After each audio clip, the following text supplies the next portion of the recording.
La Universidad Técnica Nacional presenta Sapere Aude con Jacques Agot Martino.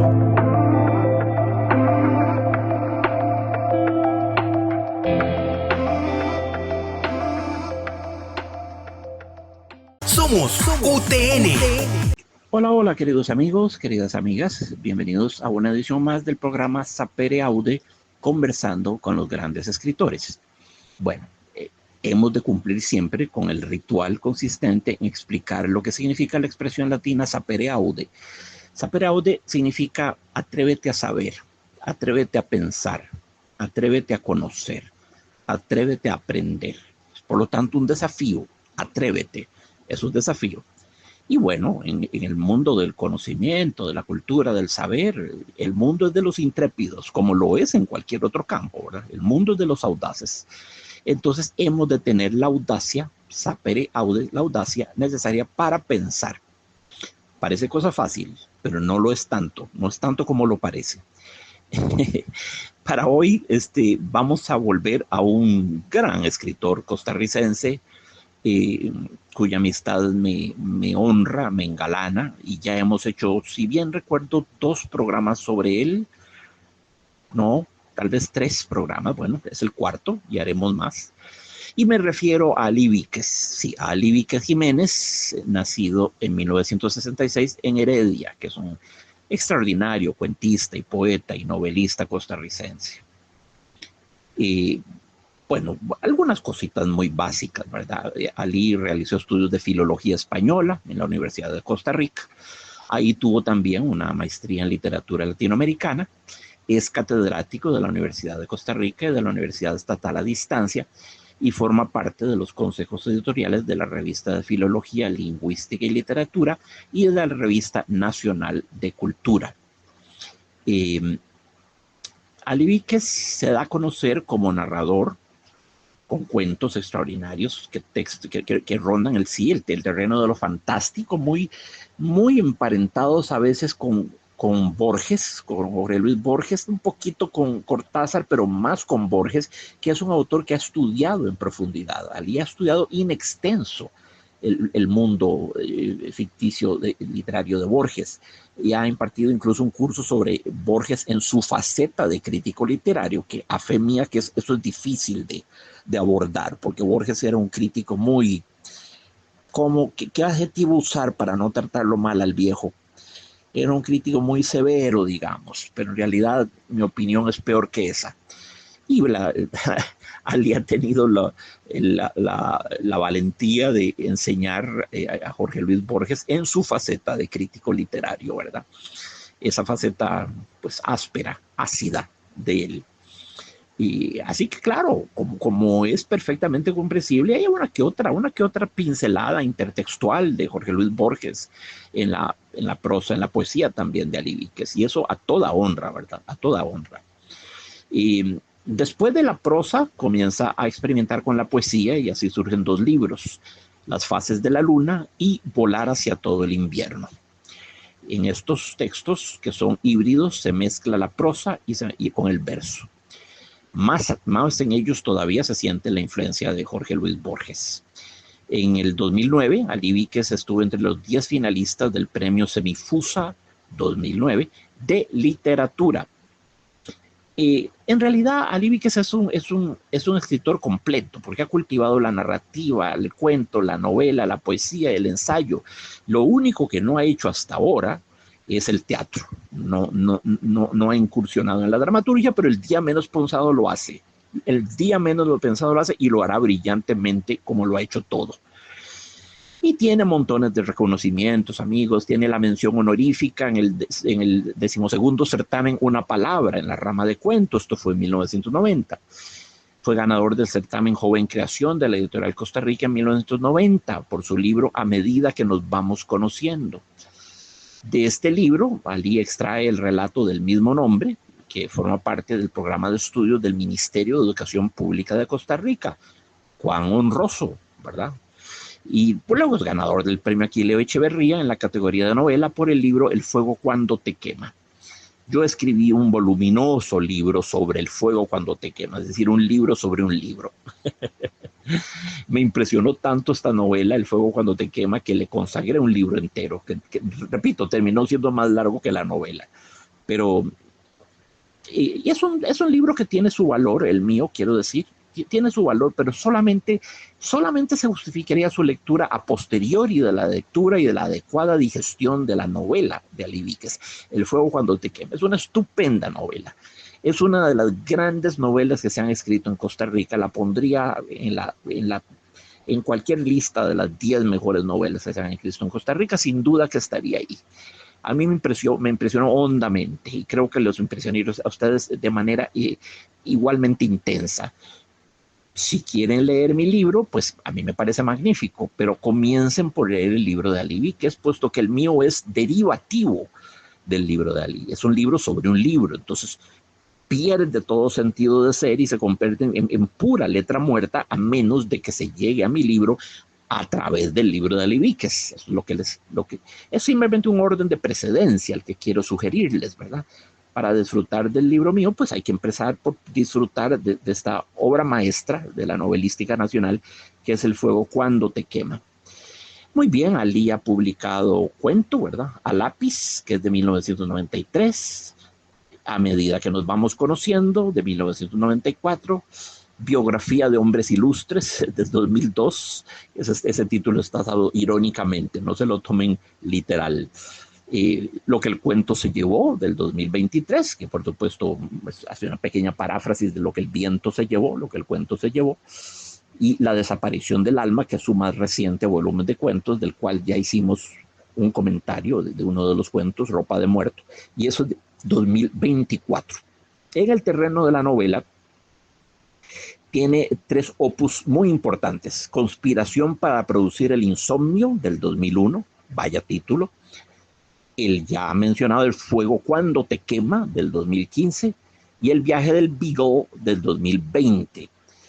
El Beagle era el nombre del barco que usó Charles Darwin en sus viajes importantísimos que lo ayudaron a establecer la teoría de la evolución.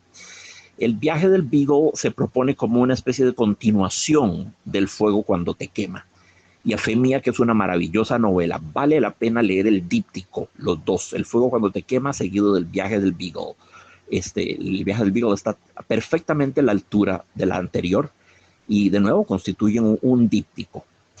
Y en poesía tiene Las fases de la luna, que salió en el 2004, Volar hacia todo el invierno, que es el volumen que mejor conozco, del 2006. De ahí vamos a tomar el poema que vamos a analizar hoy, y Confesión de parte, que apareció en 2010. En el campo del ensayo tiene El coraje de leer, 4 ensayos quijotescos, publicado por la UNED en el 2015. De modo que es un hombre con un repertorio literario universal, en el que, nuevamente, lo único que falta es la dramaturgia. Pero eso va a aparecer, lo va a aparecer, yo puedo apostarlo, podría apostar cualquier cosa a que eso va a suceder. Como conozco a mi querido amigo, porque Ali es mi amigo y me honra decirlo, me engalano, me adorno diciéndolo, es un muy querido amigo. Como lo conozco, con lo inquisitivo, con lo curioso que es, con lo merodeador que es a través de las formas literarias diversas y los géneros literarios, sé que en algún momento va a producir una obra de teatro y va a ser muy peculiar. Si lo hace, va a ser muy peculiar y no se va a parecer a nada que hayamos tenido en el campo de la dramaturgia en Costa Rica. Estoy seguro de eso. Y bueno, ahora vamos a pasar a comentar el poema que hemos elegido para hoy. Y el poema que elegí para hoy se llama La mirada. Lo voy a leer 2 veces. La mirada. Cada vez que miro a alguien me lo imagino muerto. Quienes ya corrieron adelante saltaron obstáculos que pone el pensamiento.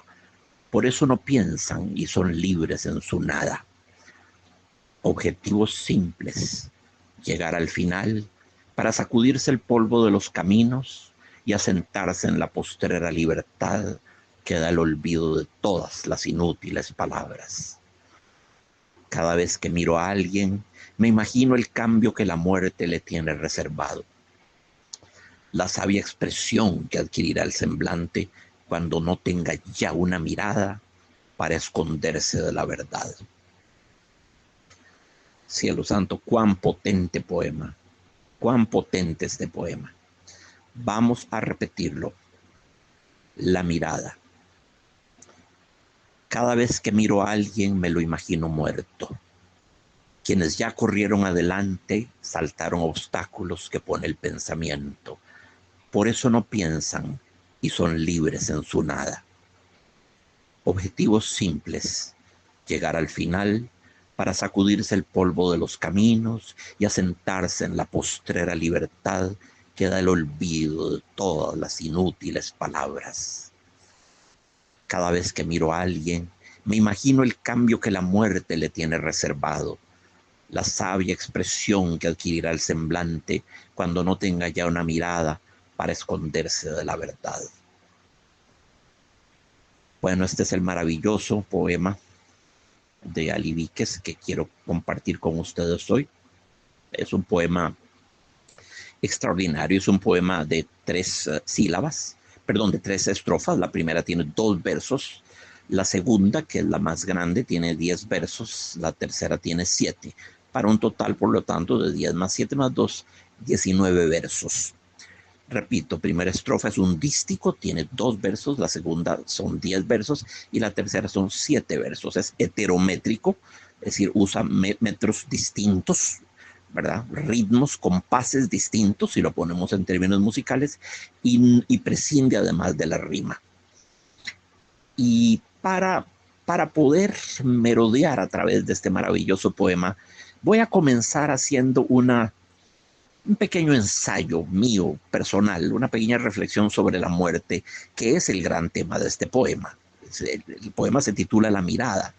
Bueno, pero de la mirada desde la muerte, o de la mirada del vivo sobre el muerto, o quizá del muerto sobre el vivo, no lo sabemos, o quizás de la ausencia total de mirada.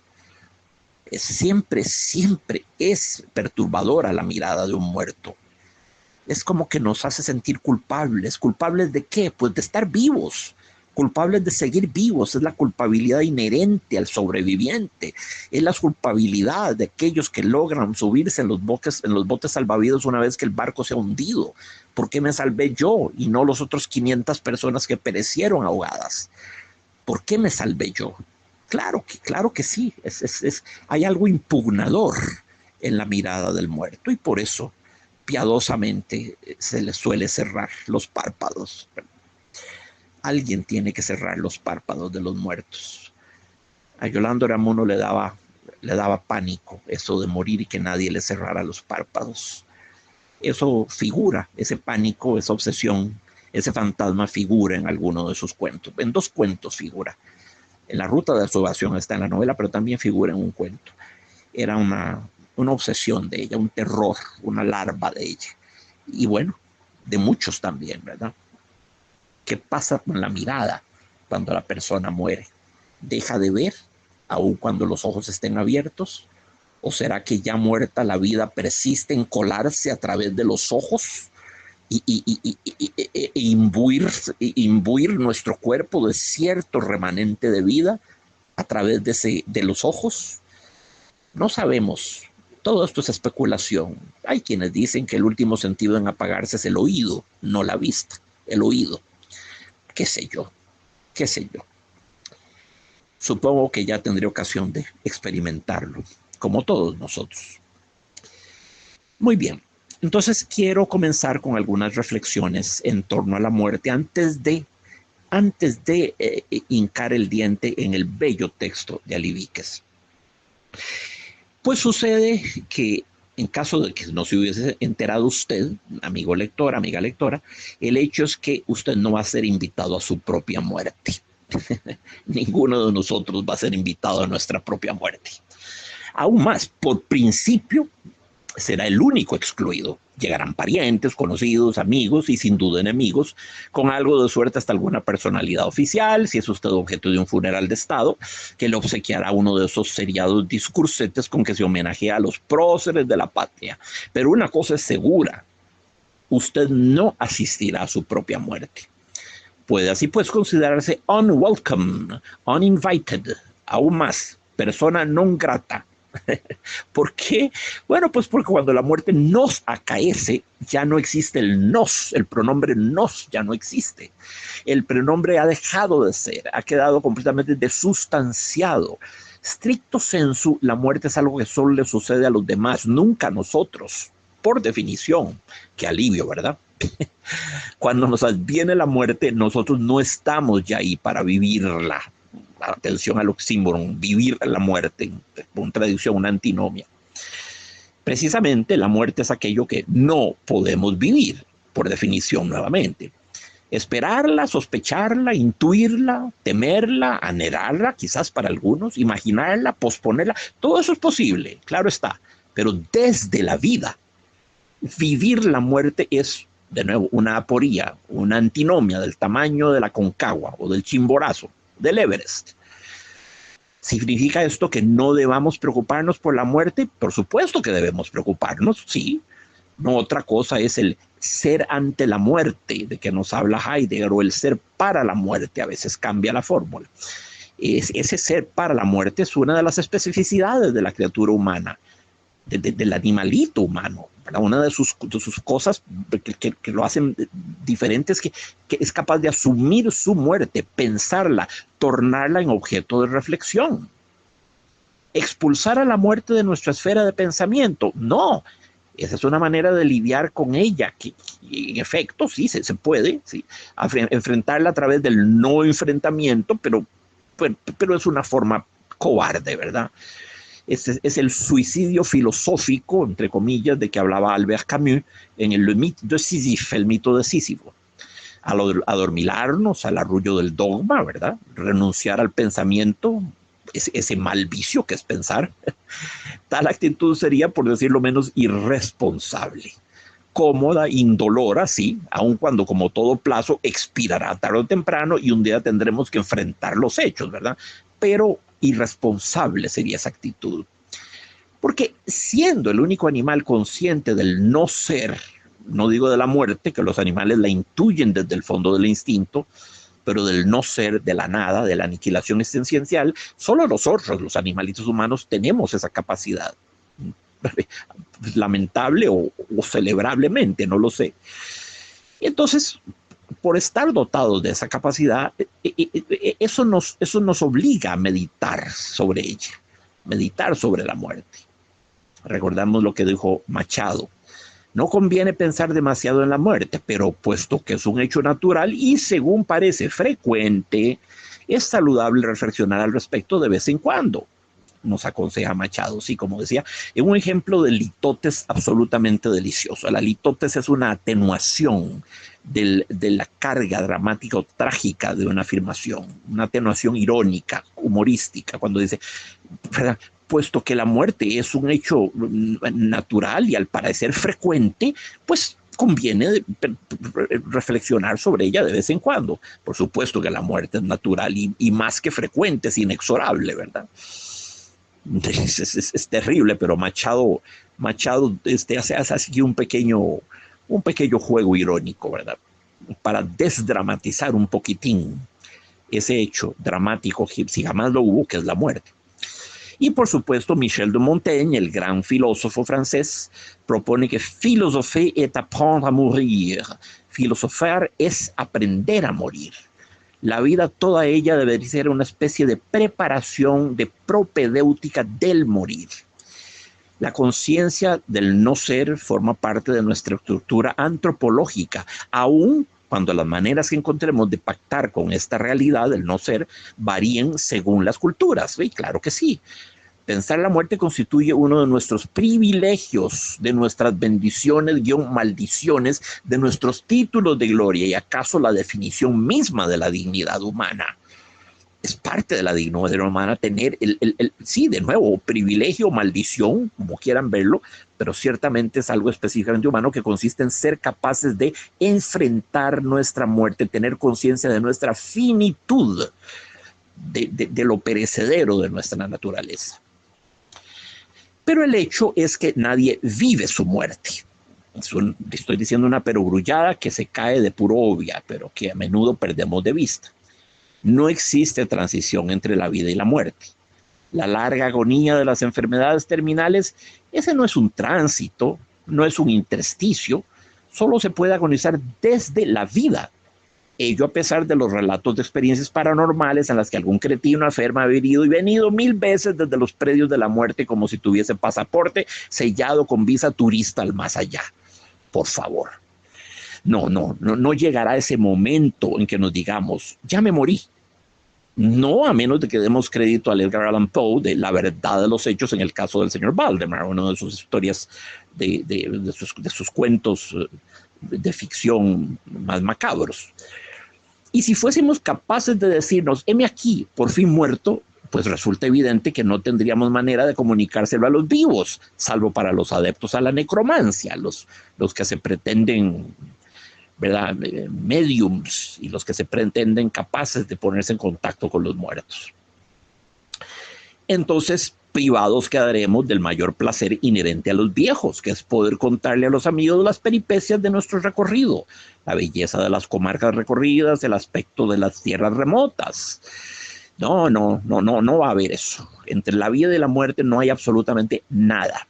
En el instante mismo en que Morta, que es la tercera de las parcas, corta con su tijera el hilo dorado de la vida, en ese nanosegundo preciso dejamos de ser. Es un instante que ya no se inscribe en el tiempo, por cuanto el tiempo de los vivos no es el mismo de los muertos. No existe entre esos dos tiempos un continuum. A ver, si yo muero, digamos, el 3 de junio del 2030 a las 10 de la noche con 3 minutos y 26 segundos, no emergeré al otro mundo el 3 de junio del 2030 a las 10 de la noche con 3 minutos y 27 segundos. No va a ser así. La muerte es un umbral, una ruptura absoluta. Nadie lo dijo mejor que Machado. Tú no verás caer la última gota que en la clepsidra tiembla. Dormirás muchos días todavía sobre la orilla vieja y encontrarás una mañana pura amarrada a tu barca a otra ribera. A este no ver caer la última gota que en la clepsidra tiembla, es a lo que me refiero cuando digo que por principio estaremos ausentes de nuestra propia muerte. La muerte es el límite del discurso, lo que por definición es indecible. Indecible, pues sí, decirla sí, podemos, claro que podemos decirla, nombrarla. De hecho, la sinonimia es profusa, ¿verdad? Los 1000 nombres que tiene la muerte: la parca, la pelona, la ñata, la de la guadaña, la calaca, la segadora, o los eufemismos: pasar a mejor vida, descansar en paz, gozar del Señor. Luego los disfemismos: estirar la pata, patalear, colgar las tenis, tronar, ver el zacate por las raíces. Algunos son muy soeces, algunos son muy chuscos. Estoy perfectamente consciente de ello, pero bueno, forman parte de la logosfera, ¿verdad? Forman parte del mundo de la palabra y de las formas que hemos inventado para aludir a la muerte. En suma, que siempre hay que desconfiar de la sinonimia. Los seres humanos no le inventan tantos nombres, sino es a aquellas cosas a las que les temen. ¿Cuántas palabras tenemos para designar el mar, el cielo, la madre? 1, 2, 3 a lo sumo. Multiplicaremos los términos para aludir a todo lo que nos inspire terror, como si la inflación del léxico operase una especie de exorcismo. No es una mala estrategia. Nombrar una cosa es ya encapsularla, ¿verdad? Es contenerla, es identificarla. Siquiera sabemos el nombre del enemigo. Es por ello que la angst, A-N-G-S-T, de que hablaba Heidegger, angustia, vaga desazón, temor carente de objeto referencial concreto, esa angst es infinitamente más difícil de gestionar que el miedo, que siempre, por definición, es miedo a algo. Las arañas, los terremotos, el ogro del pulgarcito, lo que ustedes quieran. Sí, la muerte es decible, ciertamente pronunciable. Hagan la prueba, M-U-E-R-T-E. ¿Vieron? Se puede. Pero no es narrable. No podemos elaborar un cuaderno de bitácora de la muerte a menos de incursionar en el terreno de la literatura fantástica y en la que acaso sea, digo esto con todo el respeto que me merecen los filósofos, la más egregia de sus subramas, la metafísica. Sí, la metafísica de la venerable filosofía de todos los tiempos, concebida como una subrama de la literatura fantástica. De hecho, creo que si la metafísica es bella y digna de estudio, ellos precisamente por su componente literario y poético, lo cual no significa que solo proponga patrañas, atención. La muerte así pues no se deja narrar. Cosa extraña la muerte, amigos. Por una parte es el hecho más banal del mundo, una mera estadística demográfica. 6.000 personas mueren cada hora en el planeta. Y por otra parte, la muerte es la catástrofe existencial por antonomasia. Para cada ser humano, en tanto que expectativa, terror para muchos, ilusión, esperanza para otros, ya que de nuevo, siendo cosa que nos incumbe, no es cosa que habremos de padecer. La muerte nos incumbe, sí, pero no la vamos a padecer. Nosotros seremos el lugar, el topos de nuestra muerte, el locus donde acontecerá el evento. Pero repito, no estaremos ahí cuando acaezca. Una definición posible de las 100.000 que se han propuesto de la muerte es que en ella debe ver el ser humano una lección suprema de humildad. Somos prescindibles y el planeta seguirá girando sobre su eje rotacional perfectamente imperturbable después de nuestra desaparición. Y yo me iré y se quedarán los pájaros cantando, suspira melancólico Juan Ramón Jiménez. Bueno, más próximo a Unamuno, yo respondería, pues a mí que me importan los inmundos pajarracos si yo, Jacques Sagot, he de desaparecer. ¿Van ellos a perpetuarme, a encarnar mi voz, a tomar el relevo de mi ser en el universo? ¿Va la pervivencia de la especie o del reino animal a consolarme de mi aniquilación como individuo, del individuo Jacques Sagot? ¿Quiere Dios más a sus plumíferos que a mí? ¿Será más ornitólogo que humanista? ¿Va el universo a seguir su fiesta sin mí? Pero sí, tal es el hecho.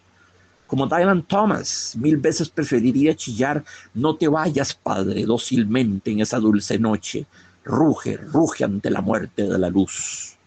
Y con Senancourt diría: muere protestando y no experimentes nunca la muerte como un ajusticiamiento. Sí, mi sentir en torno a la muerte se suma a las voces de Dylan Thomas y de Senancourt, Etienne Pivert de Senancourt. A todo esto, conviene recordar que la palabra humildad procede del latín humilitas, que tiene por raíz humus, es decir, tierra. Añadamos que está por consiguiente emparentada con el vocablo humillar, porque la muerte es también una humillación, la más atroz de las humillaciones, porque de sujetos nos transforma en objetos. Un muerto es una cosa. Cabe hablar de la cosidad del muerto, sí. De res cogitans, ¿verdad? De cosa pensante, pasamos a ser una mera res extensa, cosa con cuerpo, para usar los términos de René Descartes. Nos convertiremos en un objeto, ex sujeto, ¿verdad? Donde restan aún por algunas horas las trazas de la vida, siquiera el calor que se disipa progresivamente, acaso el mineral crecimiento de las uñas o el pelo. Un objeto inanimado que la vida no desaloja completamente. En rigor, un muerto es lo que Derrida llamaría un indecidable, algo indecidible. Es una ausencia en la presencia, es una presencia en la ausencia. Lo más perturbador de un cadáver no es la evidencia de la muerte, sino lo que en él pareciese todavía sugerir la acción tardígrada, rezagada de la vida. Los humanos podemos lidiar con las más tremebundas realidades. Lo que no podemos digerir son las ambigüedades, las anfibologías, las violaciones al primer postulado de la lógica formal, el principio de no contradicción. Si yo digo que una persona está muerta y viva, uno de los dos predicados tiene necesariamente que ser falso. Sin embargo, amigos, ese cadáver que vemos reposar, sereno, ataviado, maquillado como un galán de matiné tras el ventanuco de su ataúd, ¿no pareciese todavía interpelarnos? ¿No resta en él un remanente de vida? Allí es donde se produce el scandale metaphysique, el cortocircuito de nuestra sensibilidad. Y esto fue justamente lo que pensé al leer recientemente el poema de Ali Víquez, La mirada. Un poema más sobre la muerte, and so what, podríamos decir, como nuestros amigos los estadounidenses. La muerte es el tema, así con mayúscula, y las miles de variaciones que en torno a él ha abordado la literatura. ¿Acaso la cultura misma no sea otra cosa que un milenario, multiforme grito de terror ante la muerte, que asume la forma del arte, de la magia, de la religión, de la mitología, la filosofía, la ciencia, la psicología, mil ángulos de aproximación posibles a nuestra bête noire? ¿Será descabellado proponer que el Tigris y el Éufrates decidieron inventar la civilización hace 10.000 años cuando sus sedentarios pueblos, unidos por los ritos agrícolas, cobraron conciencia colectiva de la muerte? Las tumbas del Paleolítico Superior no son una de las primeras evidencias de la civilización.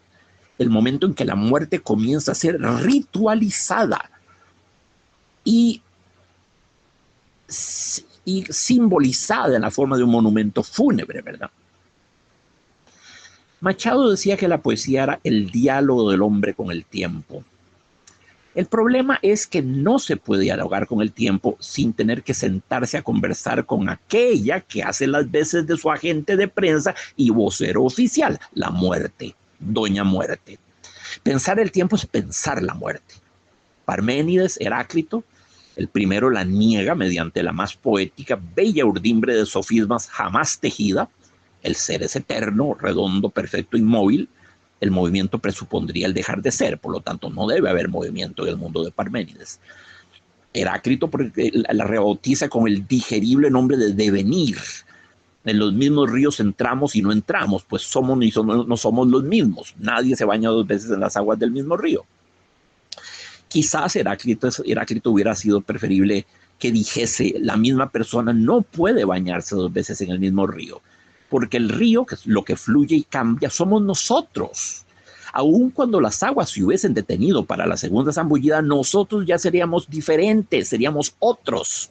Es decir, el desencuentro es inevitable. Poco importa, la cita con nuestro tiempo muerto es ineludible. Yo había leído el libro de Dalí Víquez, Volar hacia todo el invierno, hace un par de años. Volví a él. Es lo que se hace con los buenos viejos amigos, ¿verdad? Y los libros son amigos. Y descubrí mi gozo redoblado. Su poesía se me hizo entre tanto más grande, se esponjó dentro de mí. Y eso es lo propio de las grandes obras de arte. Operan sobre nosotros un efecto de acción retardada, incuban, fermentan en nuestro interior y las redescubrimos un día frescas, reverdecidas. Se repoetizan, esto es literalmente, se recrean. Algunas veces no nos subyugan desde la primera lectura, aunque tal no fue el caso con la obra de Dalí. Hay que hacer antesala, ¿verdad? Volver a ellas a menudo, darles tiempo. Es la prerrogativa de la realeza, por el amor de Dios. Pero un día, como por ensalmo, descubrimos que nos han ganado. Las obras nos han ganado para sí. De nuevo, su sortilegio opera de manera retardada. Es lo que comprenden aquellos que es lo que no comprenden aquellos que descalifican una obra de arte en la primera lectura o audición. Quieren ser gratificados inmediatamente. Eso es actitud frecuente entre los jóvenes de hoy en día y entre nuestros críticos literarios. Pero no, eso es una aporía. No existen críticos literarios en Costa Rica. Tanto valdría hablar de unicornios, sirenas o grifos o dragones. Existe a lo sumo, eso sí hay en Costa Rica, unos 2 o 3 resentidos sociales, impotentes literarios, y para ese tipo de flacidez no hay Viagra que valga, con veleidades de arbiteres elegantiarum, como los hubiera llamado Petronio, que llegan a la obra literaria envenenados por el prejuicio y la animadversión personales. Pobres criaturitas, incapaces de pureza, de castidad intelectual. Los críticos literarios, los eternos porteros de la literatura, siempre quedarse a puertas del arte, no poder nunca entrar en el templo. ¿Cómo no entender su miseria? Hemos de tenerles, pues, misericordia. La impresión que me produjo la reinvención en el libro de Dalí Víquez fue inicialmente de estupor. ¿Cómo puede ser que tanta belleza haya escapado a mi primera lectura? Así pues, habría tenido la luna en mi biblioteca sin jamás advertir que estaba ahí, envolviendo mis libros con su diáfana luz sonora. Porque qué felicidad me da poder decirlo, más aún proclamarlo a gritos, es bella, bella, bella poesía la de Dalí, es bella poesía. Si lo intuí hace 2 años, ahora lo sé. Transcribo a continuación una vez más el texto del poema que vamos a analizar. Lo leo por tercera vez ya con el pequeño prefacio que he propuesto. Lo leemos una vez más. La mirada. Cada vez que miro a alguien me lo imagino muerto. Quienes ya corrieron adelante saltaron obstáculos que pone el pensamiento. Por eso no piensan y son libres en su nada. Objetivos simples. Llegar al final para sacudirse el polvo de los caminos y asentarse en la postrera libertad que da el olvido de todas las inútiles palabras.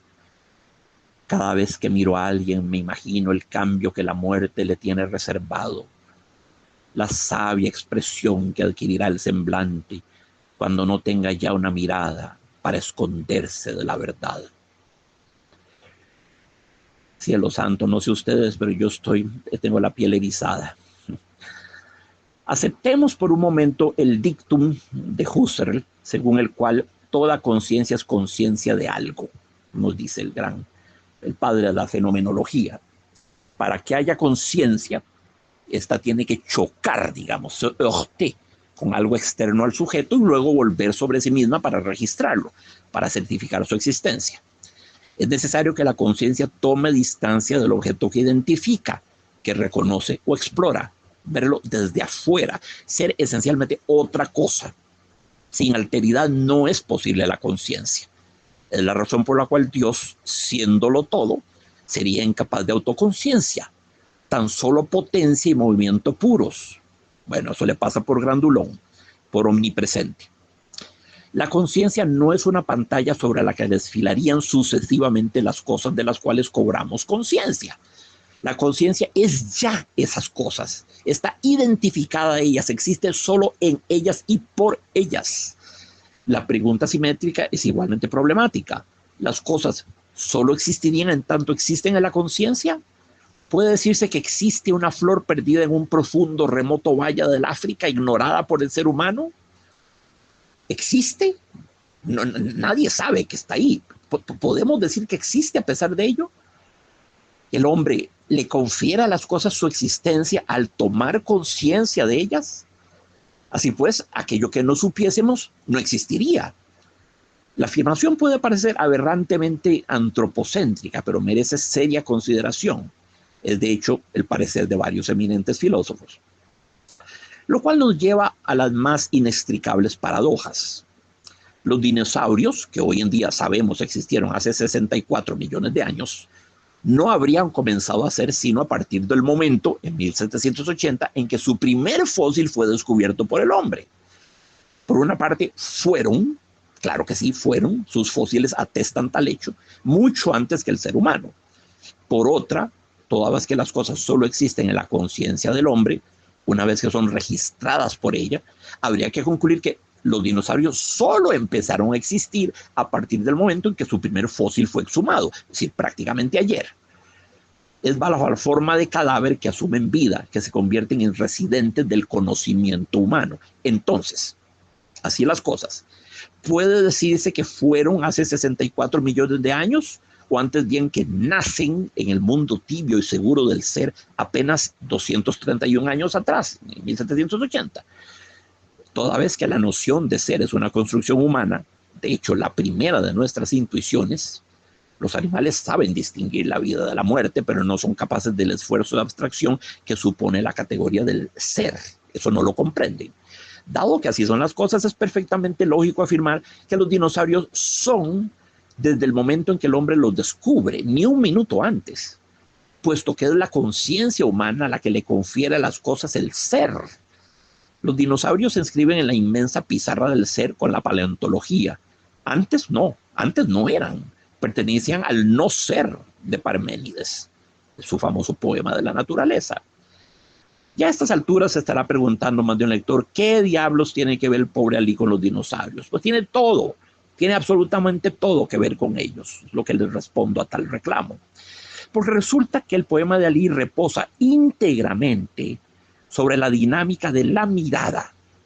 El vivo tiene conciencia del muerto, convertido en objeto, desustanciado ontológicamente, desposeído de lo esencial humano. Pero el muerto, no tiene, por supuesto, conciencia del vivo. No de nuevo, a menos que suscribamos a escatologías místicas que no vamos a discutir aquí. La relación así es pues asimétrica. No es ética por cuanto el muerto no es, para usar una noción jurídica, sujeto de derecho. Sería más exacto decir no es sujeto, punto. Se ha convertido en un objeto. La muerte lo ha cosificado, lo ha objetivizado. El muerto tiene ciertamente una cara, por poco que no haya sido desfigurada o borrada por la naturaleza de la enfermedad que lo aniquiló, pero el muerto no nos da la cara. El faire face, el dar la cara de Manuel Levinas, fundamento de su ética, es en el caso del muerto inconcebible. ¿Y ello por qué? Pues porque no tiene mirada. Esa mirada que responde a la nuestra nos impone tácitamente un límite, nos dice don't trespass.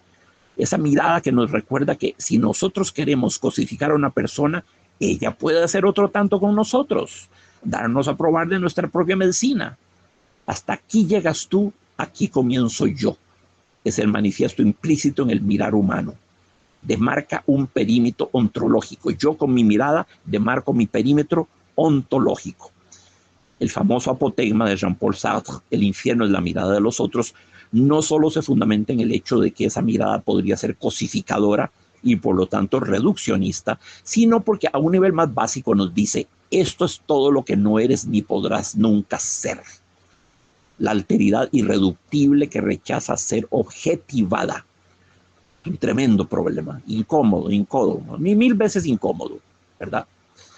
Especialmente para les gros pleins d'être, como decía Sartre, los gordos llenos de ser, que quisieran coincidir con el universo, serlo todo, ¿verdad? Como dicen en nuestra expresión vernácula nuestra, quisieran ser el niño en el bautizo, la novia en la boda y el muerto en el funeral. Volvemos a la pregunta que hice al principio, ¿por qué les cierran los ojos a los muertos? Como sugerí, porque la mirada del muerto es siempre impugnadora. No perdona, no absuelve, no reconcilia, no invita. Nos dice, eres culpable. ¿De qué? De seguir en la vida. La culpabilidad del sobreviviente, una de las más atávicas e insidiosas que sea dable imaginar. ¿Por qué me salvé yo en el naufragio en el que perecieron 1000 otras personas? No nos damos cuenta de que tarde o temprano todos vamos a naufragar, es cuestión de tiempo. La mirada del muerto mira sin mirar. Es el vestigio de lo humano, despojado del alma, de la llama divina o sulfúrea, poco importa, de la inteligencia que la animara. Es una de las razones por las que el protagonista del regalo de Yolanda Oramuno, como ya lo sugerí, implora que le cierren los ojos después de muerto. La vida podría seguir colándose por ellos cuando él ya no fuese capaz de reaccionar, ¿verdad? Esa vida podría retenerlo, por así decirlo, en el litoral de la conciencia. Miguel Hernández nos asegura que donde unas cuencas vacías amanezcan, ella pondrá 2 piedras de futura mirada y hará que nuevos brazos y nuevas piernas crezcan en la carne talada. Sí, ella sí, la vida, pondrá 2 piedras de futura mirada y hará que nuevos brazos y nuevas piernas crezcan en la carne talada. Qué bella poesía, bella imagen, ¿quién lo duda? No condice, empero, de lo que nuestros sentidos constatan cuando nos asomamos al rostro de un muerto. A guisa de ojos, 2 canicas como las órbitas de las muñecas, opacas, fijas, de nuevo presentes, ausentes, la vida en la muerte en la vida. Por eso corremos a cerrarles los ojos, de manera inconsulta e irrespetuosa, por cierto, que los hay que persisten en seguirnos viendo como si con ello lanzasen su manifiesto postrero, ¿verdad? Sí, me ha tocado ver casos de muertos a los que no se les podía cerrar los párpados, persistían en tenerlos abiertos. De hecho, en el caso que estoy recordando, fue menester pegar los párpados con goma de zapatos. Pueden ustedes creerlo. Podemos, por supuesto, asilarnos en la esperanza de que nuestros sentidos a menudo nos engañan, que solo reportan aquella parte de la realidad que son capaces de registrar, que hay más cosas en el cielo y en la tierra, Horacio, de las que sospecha tu filosofía, como dice Hamlet. Después de todo, ya Descartes nos instó a ser extremadamente suspicaces en cuanto a la información que los sentidos nos suministraban, cuando de cimentar una certeza absoluta se trataba, ¿verdad? Podemos, en fin, clamar con Antonio Machado, viva esperanza, quién sabe lo que se traga la tierra. Una manera de decir, tal vez no todo morirá, como Horacio lo dijo, no todo en mí morirá, no todo mi ser morirá. Algo se lo traga la tierra, sí, pero no es tal vez todo, no es tal vez todo. La muerte muerde ahí donde puede morder, pero hay partes, hay dimensiones del ser humano donde no puede hincar el diente, la parte no material. Bueno, no sé cuán fecundos en ardides somos los seres humanos a fin de negar la más inaceptable de las realidades. Cualquiera que sea la teoría, mitología, religión corazonada, sospecha de la que nos colguemos, el hecho es que el muerto representa una coincidencia oppositorum, un punto harto perturbador de convergencia vida-muerte. Ya no es capaz de faire face, de encararnos, como diría Levinas. Ahora es de pronto lo que Heidegger llamaría un Zuhanden, algo a la mano. Horrible, algo como una herramienta, como un utensilio, un martillo o una olla. Es absurdo, por lo tanto, interrogar al muerto, extorsionar de él una respuesta que jamás sería capaz de darnos. Estamos buscando en el lugar equivocado. ¿Acaso no haya ningún lugar en el cual buscar? Humillante sin morir. Una gran lección en humildad y una gran humillación, entre otras muchas cosas. No para el muerto, que si no asistió a su propia muerte, menos será capaz de experimentar la humillación, pero para nosotros que ya nos proyectamos en el cuerpo yacente, que prevemos con horror la cosificación de que vamos a ser víctimas. De ahí la vehemente estipulación testamentaria de muchos: no quiero ser velado con el ataúd abierto. En rigor, ¿qué podría importarle tal cosa a quien esto exige, puesto que él no va a asistir al escarnio público? Es que desde la vida intentamos administrar, qué patético afán, la imagen póstuma que el mundo va a retener de nosotros. El poema de Alí, estructurado en 3 estrofas, extrae el mejor partido retórico de la anáfora, versos o enunciados que comienzan con la misma palabra o fórmula. Su primer y tercer movimientos, como si se tratase de una pieza de música, comienza con cada vez que miro a alguien. Así comienza el movimiento 1, que tiene solo 2 versos, y el tercero, que tiene 7. El del centro, el más largo, tiene 10, les recuerdo, ¿verdad? Y esto es lo que en música se llamaría una forma cíclica, con algo de ritornelo, ¿verdad? Una forma cíclica es una sinfonía en la que hay movimientos que circulan de un movimiento. Hay movimientos que tienen melodías, que tienen temas que circulan a través de otros movimientos. El tema principal del primer movimiento aparece en el último, quizás, o cosas así, ¿verdad? Los 2 primeros versos de nuestro poema, cada vez que miro a alguien me lo imagino muerto, constituyen un acerto espeluznante en su sencillez. El segundo es, como procedía, corto, seco, lapidario, ¿verdad? Una nota sin pedal, sin reverberación, el simple bisílabo muerto. Tot, dead, muerto, mort, met, caput, dod. Todas esas palabras para decir la muerte son onomatopeyas, donde la materialidad sonora de la palabra, contundente, irreductible, inapelable, fuertemente acentuada, a menudo monosilábica, esa es la morfología de la palabra, y su sonoridad dice, entre comillas, su significado. Como cuando Poe, el gran Poe, en su poema The Bells, le cede a las campanas la palabra antes de describirlas. Entonces, lo que nos pone es The Bells, bells, bells, bells, bells, bells, bells, bells.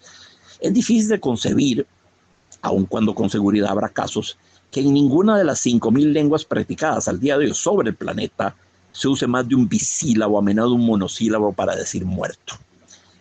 Por lo demás, es la afirmación de Alí morbosa. Cada vez que miro a alguien me lo imagino muerto. Morbo significa enfermedad. Enfermedad significa anormalidad.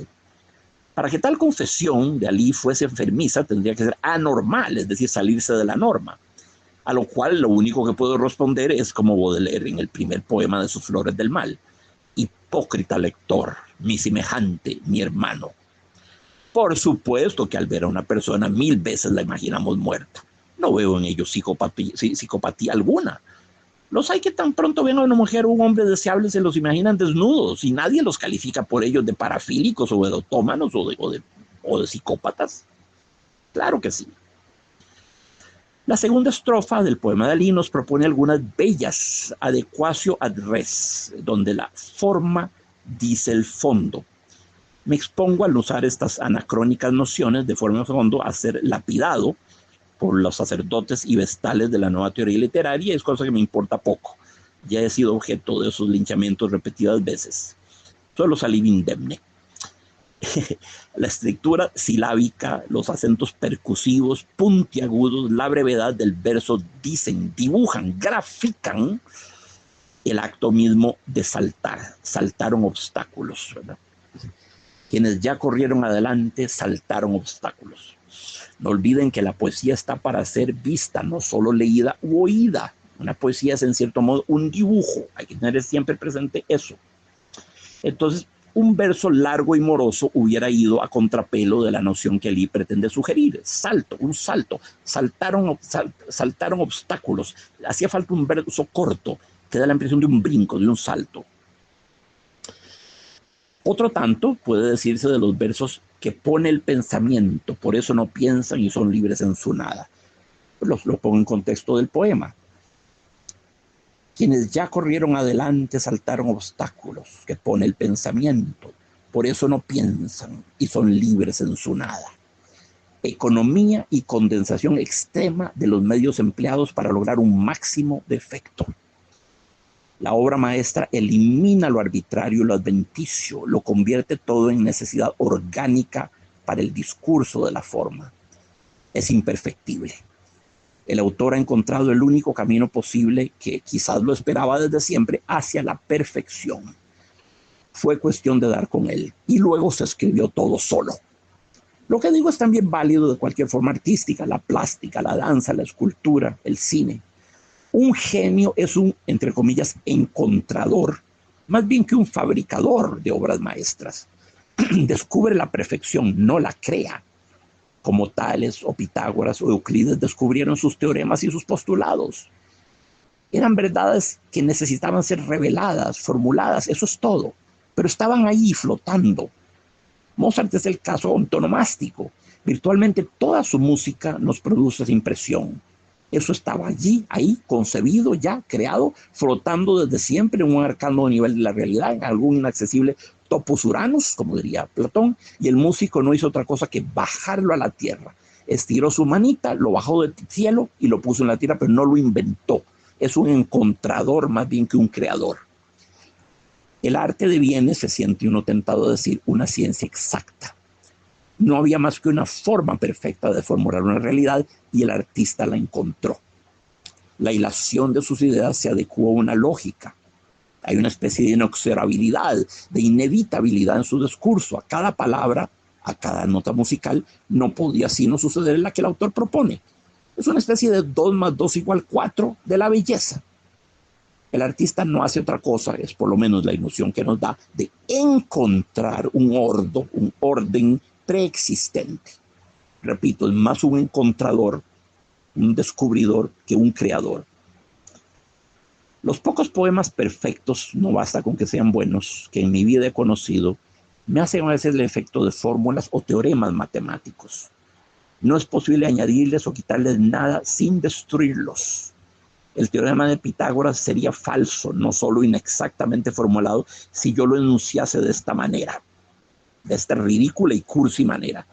En todo triángulo rectángulo, el cuadro de la longitud de la noble rectilínea hipotenusa es igual a la suma de la longitud de los menos egregios, pero no por ello menos dignos cuadrados de los catetos, ciudadanos indiscutiblemente respetables en el sublime reino de la trigonometría. Sí, es ridículo, es deliberadamente ridículo. Para mostrarles que el teorema no puede decir nada más que lo absolutamente indispensable.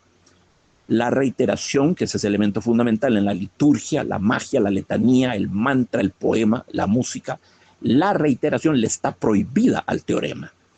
El principio debe ser formulado de la manera más económica concebible.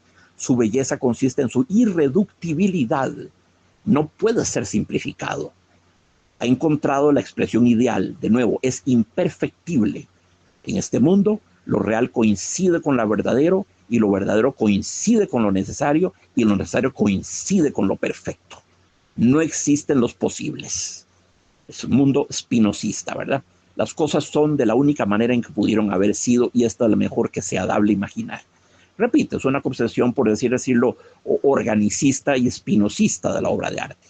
Así vistas las cosas, el genio sería más un encontrador que un creador, más Cristóbal Colón que Gutenberg. Jean Cocteau nos dice y repite que la poesía es una forma de matemática superior. Bien puedo ver las razones que lo llevaron a tal conclusión. Así pues, amigos, repito los primeros versos del segundo extenso, la segunda extensa estrofa del poema.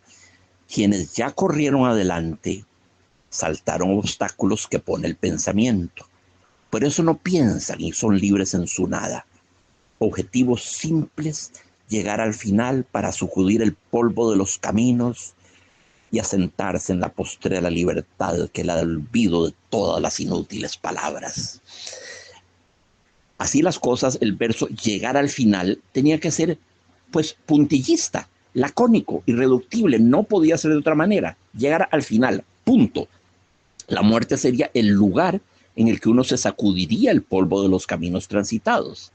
La vida como periplo, como viaje, ¿verdad? Un viaje hecho a pie, lo cual es particularmente significativo. Rodar en un carro, volar en un avión representan una forma de violencia sobre nuestra evidencia natural de la relación espacio-tiempo.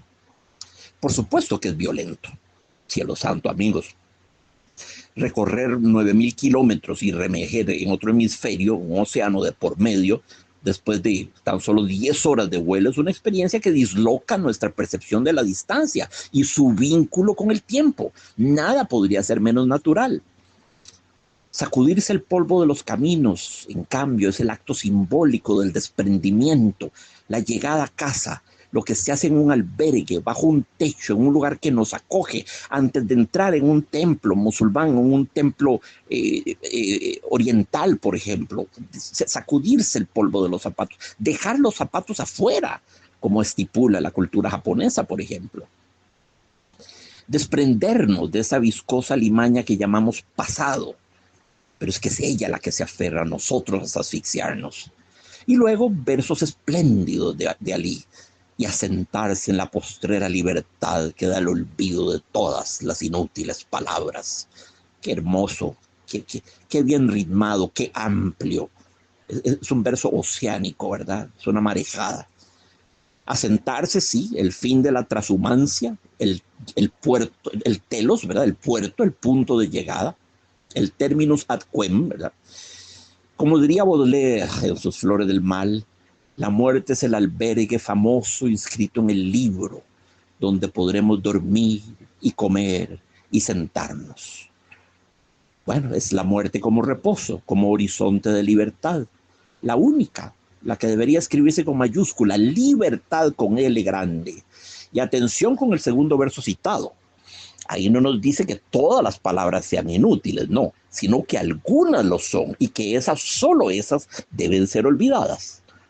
Si no creyese en la palabra, no la ejercería, no sería poeta, ¿verdad? A buen seguro hay miles de palabras útiles, bellas, verdaderas, transformadoras, esas que no solo designan, sino que evocan, sugieren, denotan, connotan mil cosas en virtud de la polisemia. Palabras que curan, hay palabras que curan. Por la palabra seréis salvos, es la gran promesa del cristianismo, ¿verdad? Eso lo tenemos en la primera epístola a los Corintios, 15:2. Entonces, no se vaya a interpretar el verso de Ali, ¿verdad? Olvidar todas las inútiles palabras, no se vaya a interpretar el verso como una especie de logofobia por parte del autor. La palabra poética en particular es sanadora, es salvífica, es salutífera, es soteriológica.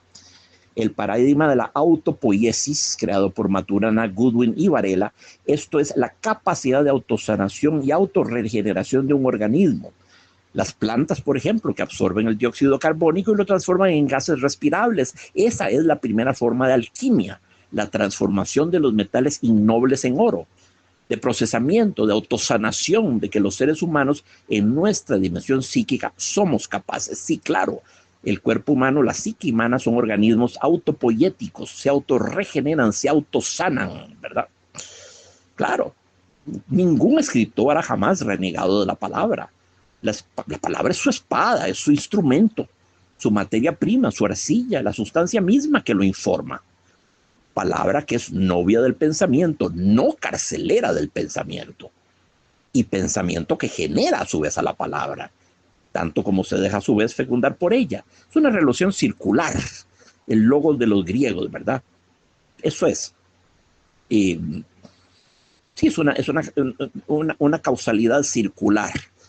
La palabra genera el pensamiento genera la palabra, es claro. Sí, vestido de palabras pasa el poeta por la vida, pero sí nos advierte Ali que hay un buen número de palabras que son inútiles, las fraguadas por el miedo y el autoengaño en primer lugar.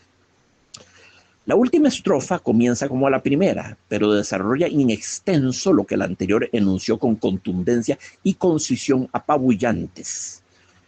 Sí, hay tremendismo, pero no truculencia. Sí, un desarrollo como el que encontraríamos en la sección central de una forma sonata, una estructura bipartita que, grosso modo, se diera el esquema A-B-A, donde la recapitulación de A no hace sino amplificar su primera sinóptica aparición. Los dos primeros versos son oraculares, ¿verdad? Anuncian, sintetizan la totalidad del poema. Cada vez que miro a alguien, me lo imagino muerto.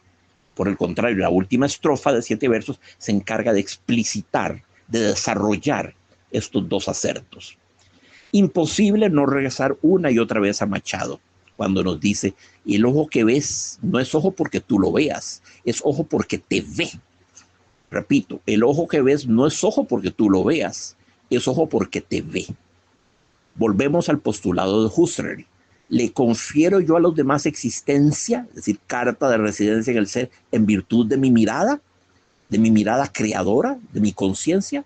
¿Existirían esas cosas si yo no los, pues, si yo no los viese, si yo no los constatara, si yo no los comprobara? Vayamos más lejos. Un náufrago en una isla desierta existiría, puesto que no hay ojo humano que le confiera, entre comillas, el ser, que lo registre en su conciencia. Sí, si el náufrago sí existiría, toda vez que el náufrago, cualquier persona aislada, es capaz de conciencia refleja. Puede verse desde afuera, aun cuando careciese de espejo. Esa toma de distancia con respecto a sí mismo, esa especie de desdoblamiento es posible gracias a lo que Rimbaud alguna vez llamara esa frase tremenda del yo es siempre otro. Yo es siempre otro. Je est toujours un autre. ¿Esquizofrenia? No, no, no. Es una de las prerrogativas de la naturaleza humana, la facultad de salirnos de nosotros mismos y podernos ver como espectadores, no como actores de nuestra propia comedia. Es la disociación de nuestro propio avatar humano. Es lo que el pez, incapaz de salir de su acuario, no podrá jamás hacer. Para él no hay otro mundo que el del agua, ninguna otra dimensión que el de la existencia. No podrá nunca intuir que hay un afuera desde el que puede ser observado. No puede, el pez no puede hacer eso. Ahora bien, si así son las cosas, urge recordar, como lo hace Machado, que si yo le confiero al otro ser mediante mi mirada, le confiero su ser mediante mi mirada, que lo constata, lo verifica, lo certifica como real, pues otro tanto hace él conmigo. También él me está dando el ser con su mirada. Y si por algo debemos respetar al otro, no es por cuanto nosotros lo estemos creando con nuestra mirada, sino porque él nos crea a su vez con la suya. Es un equilibrio de fuerzas, es una delimitación de la comarca ontológica que cada cual ocupa. Ese fenómeno no tiene lugar en la mirada de un muerto. El objeto no puede reconocer al sujeto como tal. De hecho, no puede hacer otra cosa que yacer y cumplir de la manera más discreta posible con su pasivo rol de objeto. Imposible resistir la tentación de preguntarse, ¿qué pasa cuando un ser humano se mira al espejo? ¿Qué pasa, amigos? ¿Qué pasa cuando nos miramos al espejo? El ser humano descubre a otro, entre comillas, que mirándolo desde el fondo del espejo lo reconoce y le extiende carta de residencia en el ser. Pero a su vez ese extraño que habita el espejo lo está validando al que mira, lo está verificando, es decir, declarándolo verdadero. ¿Quién crea a quién en este caso? Hemos de perdernos en un juego de ping-pong infinito, en un vaivén ilimitado del ojo que ve el ojo al ojo que es visto. No nos perdamos ahora por esos andurriales. Es una dinámica que Jacques Lacan en su ensayo sobre el espejo nos ayudaría a iluminar. Buena suerte a quienes quieran internarse en ese laberinto. Lleven su hilo de Ariadna porque lo van a necesitar, eso sí se los digo. De nuevo, sobre los muertos siempre podríamos pensar, como afirma Prudhomme, que hayan perdido de la mirada, no, eso es imposible. Se volvieron hacia otro lugar, hacia lo que llamamos lo invisible. Azules o negros, todos amados, todos bellos, abiertos a alguna inmensa aurora, del otro lado de las tumbas, los ojos que cerramos miran todavía. Nos dice Sully Prudhomme, poeta francés muy importante, ganador del primer premio Nobel de literatura, dicho sea de paso. Sí, muy bella quimera de Prudhomme. Imaginar que los ojos que cerramos aquí se abren hacia otra aurora, hacia otro sol, hacia otro firmamento, hacia otra dimensión de la existencia. Señores, si tan solo el poeta fuese efectivamente un ser hiperlúcido, un profeta en el sentido etimológico de la palabra, es decir, un portavoz, un mensajero, si el poeta fuese un lector de la realidad dotado de privilegiada sensibilidad, aquel que por definición ve más allá de las apariencias sensibles, el que no se deja engañar por la mineral inescrutabilidad de los muertos. Ojalá fuese así. Yo quisiera creer en Ali Víquez y en la verdad de lo que proclama. Pero sucede que todo en el rostro de un muerto nos dice no. ¿Tendrá Prudhomme siquiera un vislumbre de la verdad? Tal vez no sea más que wishful thinking de su parte. Pero puede ser que en efecto la mirada se abra hacia otra dimensión del ser. La razón es incapaz en este caso de probar ni desprobar nada. Y en cuanto a los sentidos, pues esos ya sabemos que pueden ser impostores de la peor estofa. No son a veces capaces de proclamar el más frondoso oasis en mitad de un desierto. Si por los sentidos fuese, no existirían las partículas subatómicas. La razón no puede aquí otra cosa que deponer las armas, declarar su incapacidad cognitiva, decir no sé y ser humilde por una vez siquiera en la vida.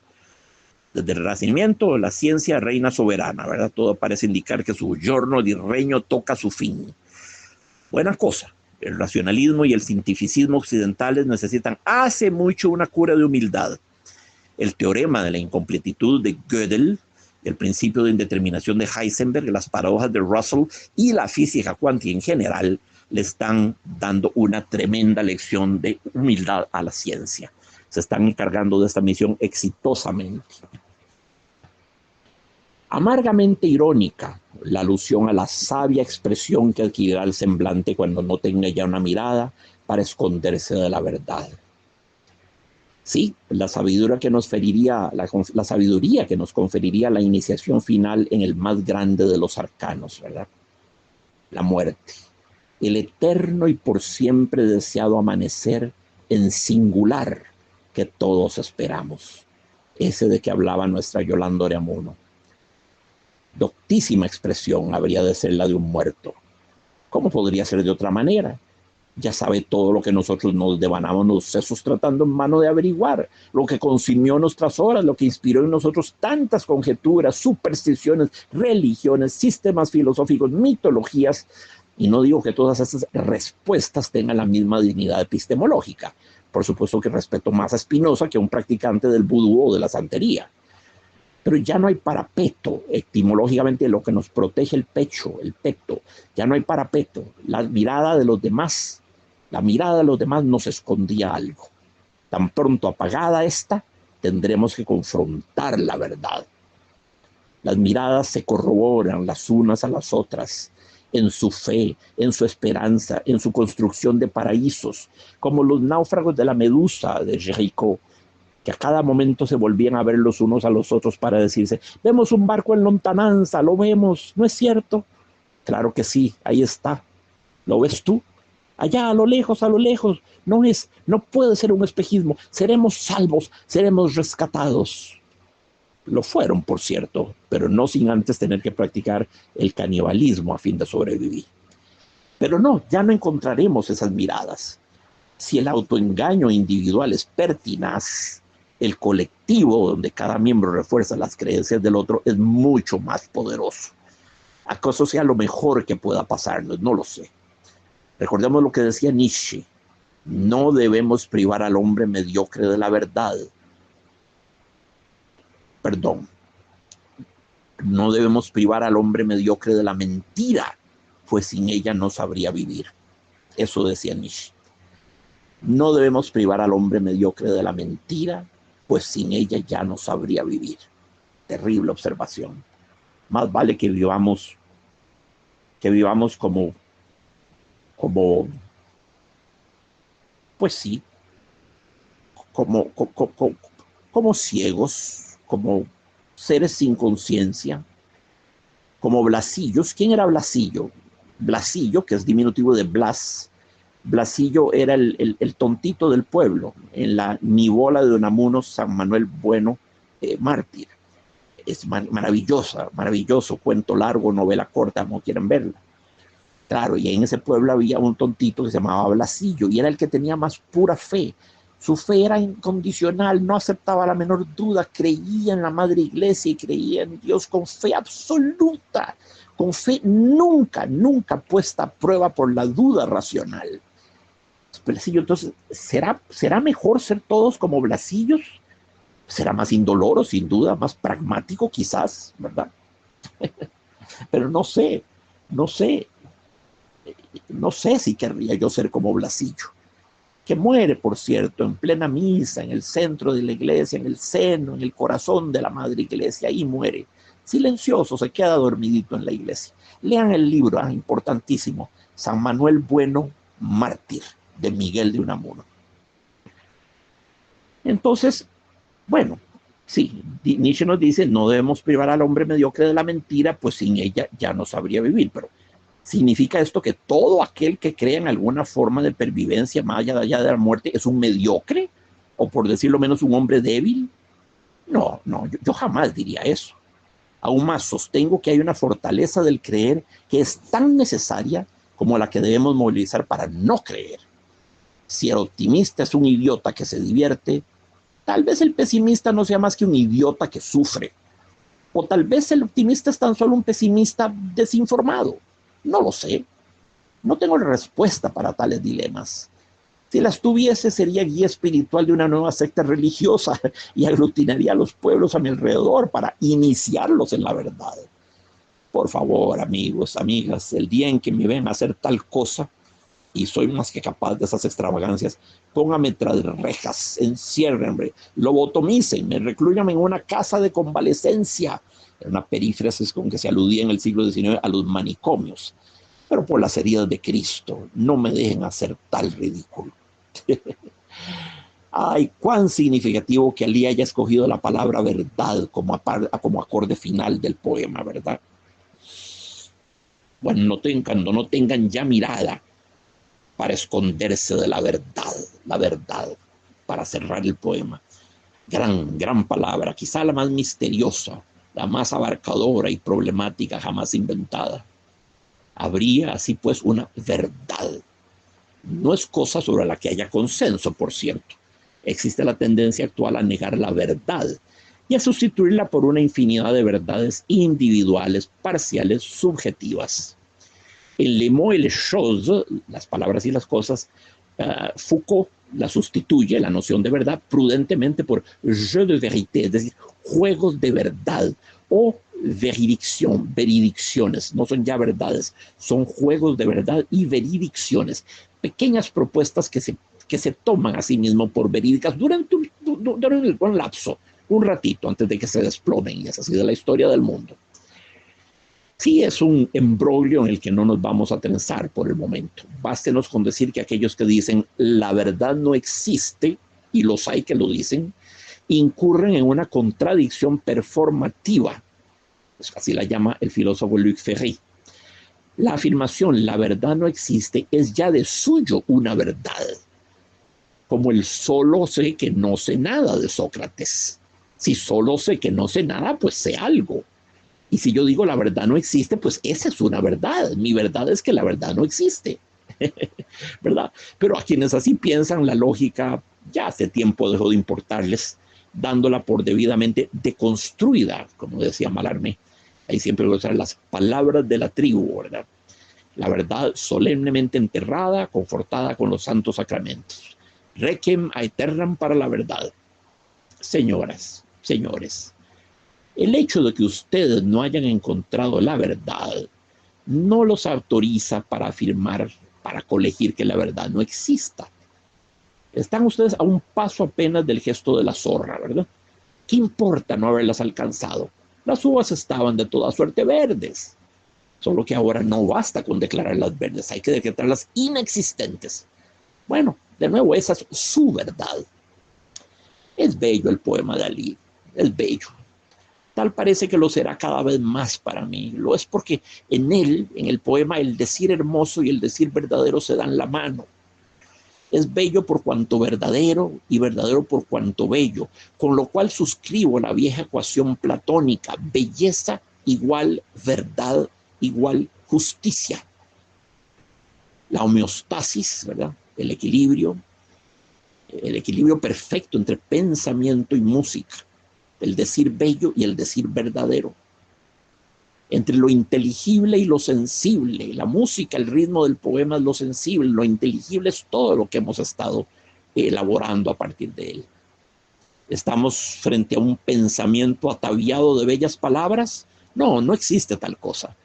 Como en Baudelaire, como en Machado, como en Unamuno, como en León Felipe, como en Jorge Luis Borges, la música se alía a la palabra. Son de hecho indiscernibles. El poema tiene ritmo, cadencia, armonía, es lo primero que un músico detecta, y toda la riqueza conceptual del mundo. Pero lo importante es esto: la música de la palabra era el único vehículo posible para las nociones que enuncia. No podrían haber sido expresadas de otra manera. Antes sería capaz de concebir una traducción de este poema a otro idioma que una traducción, entre comillas, al mundo de la prosa. Es que la poesía no es mera prosa ornamentada, no es una manera más bonita, entre comillas, de decir una serie de cosas que igual habrían podido ser formuladas mediante la prosa. No, no, no. No, ese nunca será el caso de la buena poesía. La poesía crea una realidad que solo es expresable en términos poéticos. No, la poesía no es el resultado de la fórmula prosa más metáforas, más rimas, más aliteraciones, más ornamentos, igual poesía. No, no. Lo que el poeta encuentra solo tenía una formulación ideal y él dio con ella, y es la formulación poética. La muerte, amigos, después de todo sería trivial si no fuese para siempre. Nuestro mayor problema consiste en que la hemos pensado mucho, pero no la hemos experimentado lo suficiente. Y aún habría que añadir que la hemos pensado mal. Es lo que sugiere Ali en la segunda estrofa de su poema, donde el pensamiento es un generador de obstáculos, un lastre del que urge liberarse, ¿verdad? Paralogismos, sofismos, la metempsicosis, el animismo, la transformación de la materia y la permanencia de la energía, la eternidad en la historia, dejar en la memoria de los hombres mi canción, como decía Machado. Esto es la pervivencia a través de la noción de legado, la perpetuación biológica de los genes, la progenie, la prueba ontológica de Descartes, que toma de San Anselmo, destinada a demostrar la existencia de Dios, el eterno retorno de Nietzsche, el tiempo circular y cíclico de los mayas. Sí, sí, sí, sí. ¿Acaso lo mejor de la muerte sea deshacer, por fin, todas estas fábulas y subsumirnos en la inmaculada pureza de la nada? Porque lo único realmente puro que puede concebirse es la nada, lo aún increado, o lo que ha dejado de ser, ¿verdad?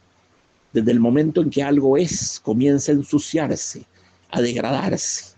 La perfección y la pureza absoluta son solo concebibles en la nada, que podría designarse como, bueno, la nada, lo que no es, como decía Parmenides, el no ser no es, ¿verdad? Varios son los poemas del libro Volar hacia todo el invierno, donde yo percibo una nostalgia atávica, primal, de la pureza del no ser. Que todos hemos de morir es una evidencia, pero si no inmortales, quizás podamos ser eternos. Es la posibilidad que nos ofrece la historia. Nuestro nombre vivirá bajo la forma de una novela imperecedera, de un monumento en un parque, de una avenida bautizada en nuestro honor. Yo qué voy a saber. La pervivencia en la historia es el sucedano laico, es el sustituto laico de quienes ya no creen en la posibilidad de la eternidad teológica. Si no nos espera, como decía Pascal, una infinidad de vida infinitamente feliz, pues que por lo menos podamos tener un capítulo enteramente dedicado a nosotros en los libros de historia. Pero apresúrense entonces, amigos y amigas, a saltar al buque de la posteridad, porque son muchos los que ya van a bordo, en cuenta algunos gigantes a los que será muy difícil desplazar. No vamos a tirar por la borda a Platón, a Shakespeare, a Beethoven, para que haya más campo, no.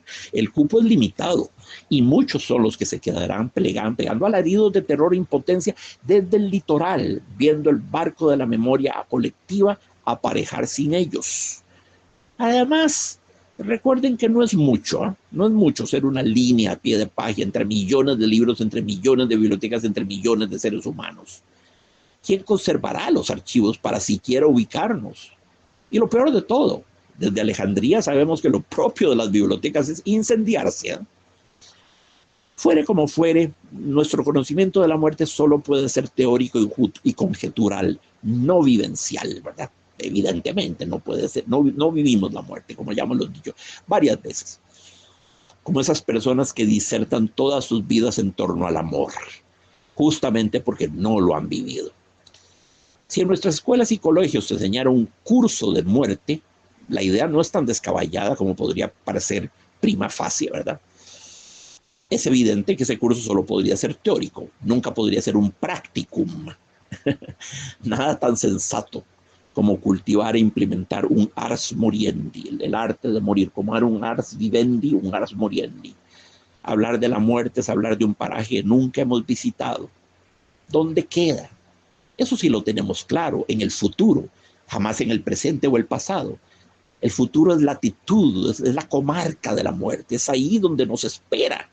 Y esta es una buena razón para tornarnos lo odioso y temible. ¿Cómo no habría de inspirarnos ansiedad del futuro? Será el lugar del prendimiento, de la gran emboscada. Muerte, libertad, muerte, asilo, muerte, reposo, muerte, acceso a la verdad.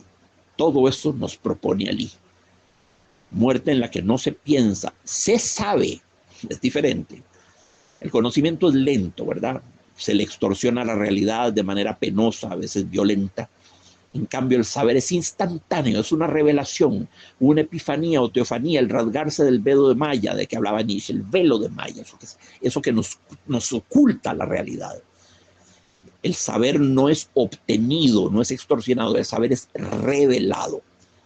¿Cuál es el precio para esta gran iniciación? Pues la muerte. Nos perderemos a nosotros mismos, pero ¿acaso ganemos el universo, verdad?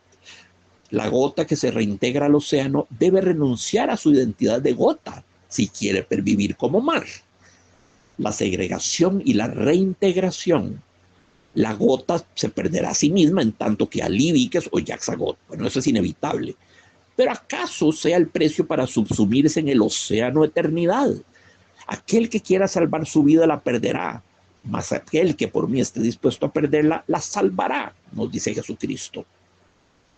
Entonces, la gotita que se adhiera mucho a su pellejo, a su identidad, ¿verdad? Pues se perderá de la eternidad, que significa su reinmersión en el océano con pérdida de la identidad, ¿verdad? Del principio de individuaciones que se derrite para que la gotita siga viviendo en tanto que océano. Entonces debemos estar dispuestos a perdernos en tanto que Ali Víquez o Jacques Agot para ser parte de la eternidad de Dios. Entonces es una concepción evidentemente muy cristiana, ¿verdad? De la eternidad. Quizás para ganar la eternidad debamos aceptar la mortalidad, la finitud de eso que nos hace específicos, nuestro número de cédula, de pasaporte, el color de pelo o falta de él, la estatura, el nombre, todo eso se queda de este lado del andén. Es a lo que debemos renunciar, eso de lo que debemos desprendernos. Lo otro sería aferrarnos a nuestro miserable pellejo, a nuestro ser concreto y singular, a la usanza de don Miguel de Unamuno, y perder con ello el océano eternidad, ¿verdad? Son muchas las opciones que tenemos. Nietzsche nos propone incluso celebrar, acoger la muerte de manera que destino y voluntad individual coincidan. De esta manera no la experimentaremos como una forma de violencia natural. Como decía Unamuno, yo no renuncio a la vida, me destituyen de ella, ¿verdad? Pues no dejarse destituir, hacer de ella una elección de modo que no nos contraríe. Pero bravo Friedrich, bravo Nietzsche. Ay, tanto valdría enseñarle a un prisionero a amar su celda, o a un ignorante a enamorarse de su ignorancia, o a un condenado a muerte a escribir una oda al cadalso. Eso es el fementido amor fati, el amor a los hechos, el amor al destino, el amor a lo que va a suceder. Si yo amo mi destino de muerte, de finitud, si yo lo amo, cuando la muerte me llegue, será un regalo, será un encuentro entre voluntad y destino. La muerte es así, volitiva, no violenta y accidental, es volitiva. Hacer coincidir voluntad y destino es, según Nietzsche, una fórmula para la felicidad, el amor fati, el amor del fatum. Eso, o simplemente, como decía Pascal, el silencio eterno de los espacios constelados, ¿verdad? Hagan, señores y señores, sus apuestas, el juego está abierto. Les deseo la mejor suerte de este mundo y del otro también, por si acaso lo hubiera. Hagamos un trato. Si algo ven por aquellos lares, me lo cuentan, por favor. Y este ha sido, amigos, el comentario que hemos tenido del poema extraordinario de Ali Víquez, La mirada. ¿Cuánto jugo se puede extraer, exprimir de estos 19 versos preñadísimos de significado, grávidos de significado. Una belleza de poema. Me siento feliz de haberlo podido compartir con ustedes. Y les mando un abrazo lleno de afecto, lleno de gratitud, y nos volvemos a oír en otro programa de Sapere Aude, conversando con los grandes escritores.